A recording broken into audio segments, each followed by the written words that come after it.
Ukrainian പുരോഹിതന് 14 വർഷം jail ശിക്ഷ വിധിച്ച് Russian നിയന്ത്രണത്തിലുള്ള ക്രിമിയൻ സുപ്രീം കോടതി. റഷ്യയുടെ സുരക്ഷാ വിവരങ്ങൾ ഉക്രൈന് ചോർത്തി നൽകിയെന്നാരോപിച്ചാണ് ഫാദർ കോസ്റ്റ്യാൻറ്റിൻ മാക്സിമോവ് എന്ന 41-കാരനെതിരെ ശിക്ഷാ നടപടിയെടുത്തിരിക്കുന്നത്. വ്യക്തമായ തെളിവുകളില്ല എന്നും അതോടൊപ്പം ഇത് നിയമവിരുദ്ധമാണെന്നും ശിക്ഷാവിധിക്കെതിരെ മനുഷ്യാവകാശ സംഘടനയായ ഫോറം 18 വ്യക്തമാക്കി. വലിയ ഞെട്ടലിലാണെന്നും ഇങ്ങനെയൊരു വിധി പ്രതീക്ഷിച്ചില്ലെന്നും വൈദികൻ്റെ അമ്മയായ സ്വെറ്റ്ലാന മാക്സിമോവ ഹിയറിങ്ങിന് ശേഷം പറഞ്ഞു. നീതി നിഷേധിക്കപ്പെടുമെന്ന് ഉറപ്പാണെങ്കിലും വിധിക്കെതിരെ അപ്പീൽ നൽകുമെന്നും അവർ പറഞ്ഞു. 2021 ഡിസംബർ മുതൽ തൻ്റെ മകനെ കണ്ടിട്ടില്ലെന്നും സ്വെറ്റ്ലാന പറഞ്ഞു.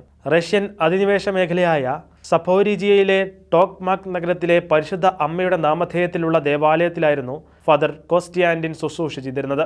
അതിർത്തി മുറിച്ചുകടക്കാൻ ശ്രമിച്ചതിന് ശേഷം 2023 മെയ് മാസത്തിൽ ചോങ്കാർ പട്ടണത്തിൽ റഷ്യൻ സൈന്യം അദ്ദേഹത്തെ അറസ്റ്റ് ചെയ്യുകയായിരുന്നു. റഷ്യൻ അധിനിവേശ പ്രദേശത്തെ ക്രിസ്ത്യാനികൾക്കെതിരായ അടിച്ചമർത്തൽ ശരിവെക്കുന്നതാണ് ഏറ്റവും ഒടുവിൽ റിപ്പോർട്ട് ചെയ്ത ഈ സംഭവം.